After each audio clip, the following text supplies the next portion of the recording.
Oi pessoal, meu nome é Gabriela, eu sou psicóloga e hoje eu vou mostrar para vocês por onde que anda a minha leitura atualmente. Vamos lá!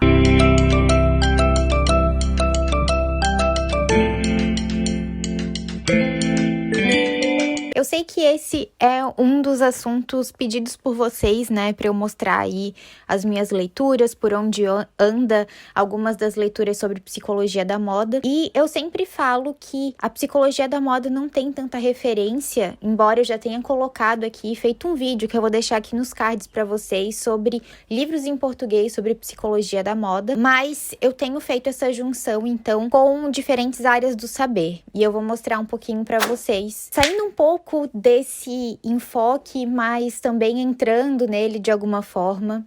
Vou mostrar para vocês um livro do Kindle, que é um livro bem comentado da Rafa Brites, que se chama A Síndrome da Impostora. Esse livro é super interessante, a Rafa traz questões pontuais sobre a Síndrome da Impostora. Inclusive, não sei se vocês sabem, mas eu tenho um arquivo com 90 páginas por aí, escritas sobre a psicologia da moda, e eu nunca consegui colocar ele pra frente, porque eu tenho muito essa questão da síndrome da impostora. Inclusive, eu separei uma citação aqui para mostrar para vocês. Com o passar do tempo, percebi que toda vez que me sentava para escrever, era como se eu estivesse tentando enganar alguém, como se o meu conhecimento nunca fosse suficiente para preencher um livro inteiro. É mais ou menos isso que eu sinto, embora ele já tá meio escrito, né? Mas é um livro muito interessante, eu acho que não é tanto para profissionais, assim, é um livro rapidinho de você ler, mas que traz a questão dessa síndrome da impostora, da gente não acreditar muito na gente, e de quais repercussões isso vai tendo ao longo da vida. Ela acaba contando sobre a vida dela, mas traz aí questões, inclusive, do feminismo, que achei super interessante e válido, inclusive para indicar para vocês, porque é um livro não tão acadêmico, mas que é super interessante. Eu tenho certeza que muitas e muitas mulheres vão se identificar com o que ela traz aqui no livro. Outro livro que eu li recentemente se chama A Pequena Coreografia do Adeus. Peraí, deixa eu mostrar a capa. Eu vou deixar a capa aqui desse ladinho para vocês verem. Mas é um livro super pesado, assim, eu achei ele muito bonito, poético, um tanto trágico, mas é um livro que eu não consegui parar de ler, assim, acho que ele mostra essa questão da invenção a partir das possibilidades que a vida nos traz, sabe? E essa é a importância também de descolar do outro, dos grandes outros, daqueles que nos constituem. Então, é um livro, assim, que me deixou impactada, mas que eu indico pra vocês, porque ele é muito bonito, muito interessante de ler. Olha só, também não é um livro acadêmico, é um livro de literatura, o que é muito raro de eu ler. Mas, enfim, ele tava na promoção no Prime Day e eu achei interessante comprá-lo. Ele fala sobre uma menina que sofre aí com pais separados e tem toda uma relação, assim, com a vida dela. Ele tem uma linguagem bem poética, assim, ele vai sendo escrito até mesmo em estrofes. E uma dessas que eu achei muito bonita e que eu quis trazer para vocês é que ela fala: sabíamos que a vida, ainda que fosse a nossa maior ruína, era também a nossa única salvação. Então, já fica aí um grande spoiler do livro, que traz muitas reflexões interessantes, assim. Inclusive pra gente levar pra análise, é um livrão. Um livro super interessante que eu acabei lendo para fazer uma palestra sobre os filtros, e eu trouxe também esse vídeo aqui pro YouTube. Eu não sei se foi ao ar ainda, então fiquem ligados, porque ele vai aparecer aqui no canal em algum momento. É um livro da Camila Sintra chamado O Instagram Está Padronizando os Rostos? E ele é muito, muito, muito legal de ler. E aí sim, é um livro bem acadêmico, mas que tem toda a relação com isso que a gente vem conversando sobre o rosto, sobre os filtros, sobre essa massificação da singularidade, né? Porque a gente acaba vendo que todo mundo tá tendo o mesmo rosto, as mesmas expressões, ou enfim, essa maquiagem das expressões, e o quanto isso acaba nos refletindo, né? E acaba nos influenciando de alguma forma. Vou ler uma citação aqui para vocês que eu achei interessante. Eu marquei muita coisa nesse livro, porque eu acho que ele é super atual. Inclusive, a gente lê ele para pensar nessa questão contemporânea do que a gente está vivendo hoje. Eu vou dar um spoilerzão, porque essa é a última citação do livro, mas ele diz o seguinte: Por fim, e também como chamado a sensibilidade, pontua-se que esse estudo foi desenvolvido e escrito durante a pandemia do novo coronavírus. É simbólico notar que, na era de maior exposição a rostos da história da humanidade, fomos todos obrigados a cobrir os nossos, com máscaras feitas de pano, não de pixels. E também, a PFF2, gente, por favor. Foi também por meio das telas que conseguimos nos sentir próximos. A hipermodernidade é mesmo paradoxal. Então, é muito legal. Ela vai trazendo esses pontos, essas questões, ao mesmo tempo que a gente mostra o rosto nas telas, assim como eu tô fazendo aqui com vocês, a gente também é obrigado a tampar ele quando a gente sai de casa. É um livro muito massa e se você tem interesse em adentrar nessas questões aí sobre o corpo, sobre o rosto, sobre o que a gente tá vivendo, é um livro super atual e facinho de ler e de baixar. Eu acho que eu li em uma tarde ele também. Gostoso demais. Agora vamos para os livros físicos. Eu acabei já mostrando eles para vocês lá nos stories, em sua maioria. Um livro que eu indiquei para vocês foi esse, chamado Corpos de Passagem. Esse é um livro muito lindo e ele me surpreendeu demais. Ele se chama Corpos de Passagem, Ensaios sobre a Subjetividade Contemporânea. E ele fala sobre essa questão contemporânea, obviamente, né?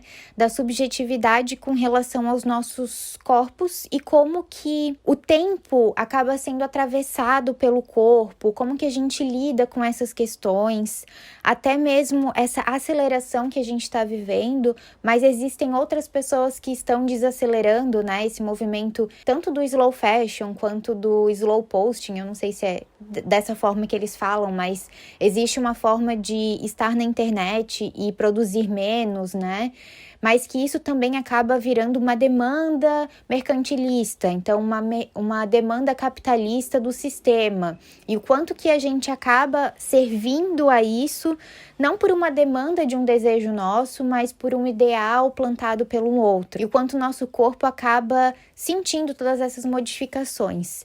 Aqui eu passei só por um tópico do livro, ele vai trazendo outros que são extremamente incríveis. E agora eu vou ler uma citação para vocês que acaba se comunicando super com o último livro que eu indiquei para vocês do Kindle, que é da Camila Sintra, mas que é desse livro aqui, né, dos Corpos de Passagem, desse livro que foi feito em 2001. Então, olha só que surpresa, né? 20 anos depois, esse livro ainda é super atual. Então, vamos lá para a citação. Assim, de nada adiantaria fazer uma revolução dos padrões estéticos se com ela, junto dela, não fossem produzidas metamorfoses capazes de transformar os sentidos da estética. Questionar os sentidos da estética pode despertar a chance de modificá-los e, ao menos, de criar um espaço para a tomada de fôlego em meio à corrida rumo àquelas sucessivas trocas de ideal estético, que em nada modificam o dever do corpo individual se precisar se adequar constantemente ao ideal de boa forma geral, seja para imitá-lo perseguindo seus rastros, seja para substituí-lo. Poder-se-ia perguntar se a estética não oferece outras possibilidades,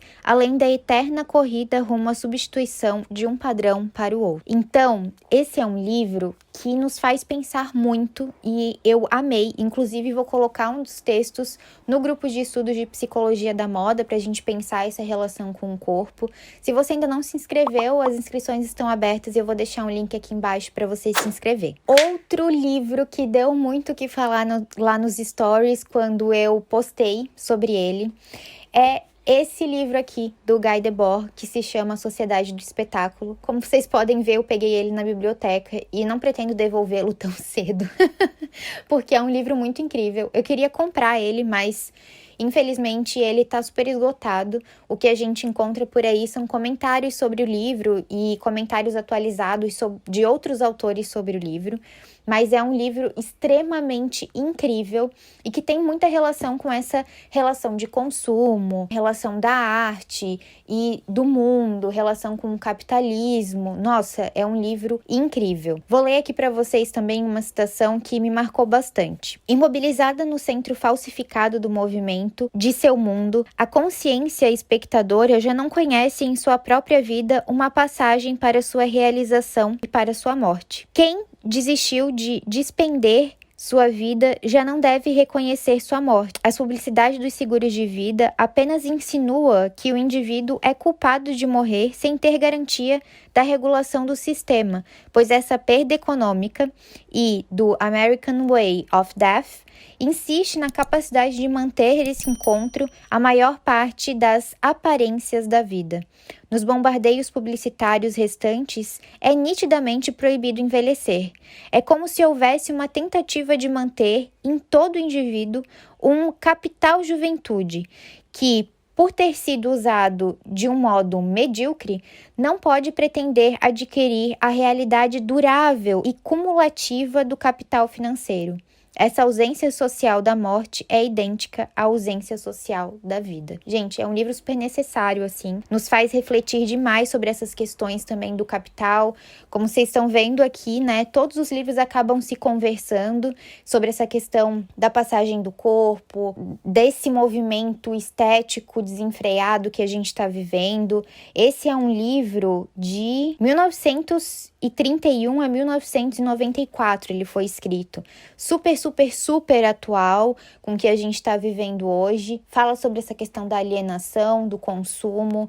Então, enfim, eu estou percorrendo por essas questões e é um livro bom demais. Se você tem uma biblioteca próxima de você, procure esse livro, porque você não vai se arrepender. Outro livrão que eu tô lendo, e eu já falei dele aqui várias vezes, se chama o quê? Moda Divina Decadência, que é um livro incrível, que também vai estar lá no grupo de estudos, inclusive a gente já tá conversando sobre ele, e é um livro sobre moda e psicanálise. Esse também é um livro esgotado, é do Mauro Mendes Dias, né, um ensaio psicanalítico, ele é escrito em 1997, e ele faz uma grande revolução, costurando aí a moda e a psicanálise, falando de uma moda olhando para linguagem, né? Uma moda como linguagem, uma moda simbólica, uma moda como discurso, que faz emergir um sujeito de desejo, então, que é oposta a essa questão capitalista, né, de uma moda pela moda ou tendência pela tendência. Ele fala de um estilo proporcionado a partir da Constituição. Enfim, vocês já estão vendo que eu tô super empolgada falando sobre o livro, porque, assim, é aquele livro que a gente lê dando gritinhos de alegria, sabe? Tipo, meu Deus, eu não acredito que essa pessoa tá falando isso, era exatamente isso que eu imaginava, mas não tinha como colocar em palavras, sabe? Tem pessoas que realmente traduzem tudo pra gente, né? E esse livro é sobre isso. Esse daqui foi uma grata surpresa. Se chama Moda e Arte na Reinvenção do Corpo Feminino no Século XIX, da Maria Alice Ximenes, acho que fala assim o nome dela. E esse livro é de... deixa eu ver aqui. É de 2011. É um livro super interessante. Na verdade, ele é uma pesquisa de mestrado, doutorado, acredito. E é um livro que me surpreendeu muito, porque ela fala sobre a arte e como as mulheres elas foram libertas, mas também aprisionadas pelo olhar do homem, principalmente, que pintava todas essas obras de arte e que acabava determinando um estilo ou um corpo para ser seguido como um ideal já naquela época. Então, ela acaba delineando aí, a partir de obras de arte e a partir da pesquisa que ela fez por meio da moda e por meio das roupas que se usava naquela época, o quanto o corpo ele era delimitado e era aprisionado por esses ideais, geralmente ou quase sempre ditados pelo homem. Então, esse também foi um livro que ele me impactou demais, porque, enfim, ele tem uma raiz feminista que eu não esperava, mas que foi, como eu falei pra vocês, uma grata surpresa e que me fez repensar muitas coisas, assim. Inclusive, naquele livro dos filtros, ela fala que a maioria dos filtros são produzidos por homens, fazendo uma ponte aí com relação que os ideais de beleza são construídos por homens e pensado para as mulheres, então que os homens constroem um ideal de beleza para a mulher. A gente não está muito longe ou muito diferente do século XIX, por exemplo, né? Pensando que se são os homens que fazem a maior quantidade de filtros e se lá no século XIX as obras eram pintadas por homens, então a gente não mudou tanta coisa assim, né? A gente ainda tem muito a conquistar. Olha só um trecho desse livro que Eu recomendo muito vocês lerem, porque ele é sensacional. Por um lado, o corpo da mulher esteve à mercê das torturas causadas pela elaboração dos trajes. Seu aspecto vestido resvalou o zênite da sexualidade e erotização para o vislumbre masculino. Por outro, a roupa que veste a mulher lhe proporcionou uma condição participativa para se comunicar com a sociedade. Então, a gente acaba entrando de novo num paradoxo, né? Esse livro é interessantíssimo, recomendo para todo mundo ler. Ele é bem curtinho, assim. Eu não sei se eu conseguiria ler em um dia, porque ele traz questões muito fortes para nós, principalmente mulheres, né? Porque acaba nos atingindo de uma forma muito violenta mesmo, né?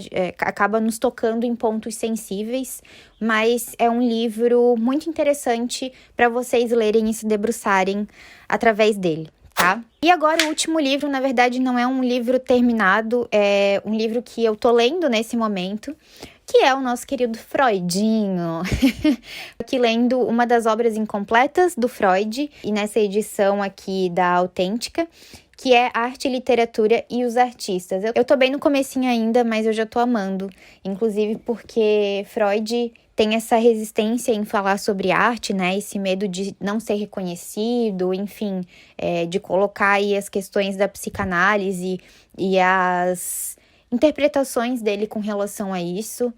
E eu, humildemente, acabei me identificando com ele, porque eu também, né, tenho muito medo, assim, e voltando aí, a gente tá sempre fazendo umas pontes, né, mas voltando pro livro da impostora, né, da síndrome da impostora da Rafa Brits, esse medo da gente se colocar e não ser bem compreendido, né, ou não ser compreendido por todos. Claro que a gente tem o direito, né, de errar e tal, mas perceber que Freud também tinha esse medo é até mesmo libertador, assim. Ele chegou a não colocar o nome dele no texto do Michelangelo, porque ele tinha medo das represálias, assim. Então, achei muito interessante, foi legal perceber a humanidade nesses grandes mestres, né, que a gente observa. Falei demais já, né, ficou bem longo esse livro, mas queria trazer para vocês por onde que tá percorrendo aí as minhas leituras e até pelas curiosidades que vocês têm, né, de como que eu trabalho a psicologia da moda ou de como que eu faço esse enlace entre a psicanálise e a moda. É assim, gente, eu vou pegando referências da moda, referências da psicanálise e vou costurando elas como eu posso, tá bom? Se vocês gostam desse tipo de vídeo ou desse tipo de podcast, compartilha com alguém que gosta de leitura e que vai gostar de saber um pouquinho sobre esses temas. Já deixa um like, se inscreve no canal, porque de tempos em tempos eu acabo fazendo esses vídeos, tá bom? Um beijo e até mais!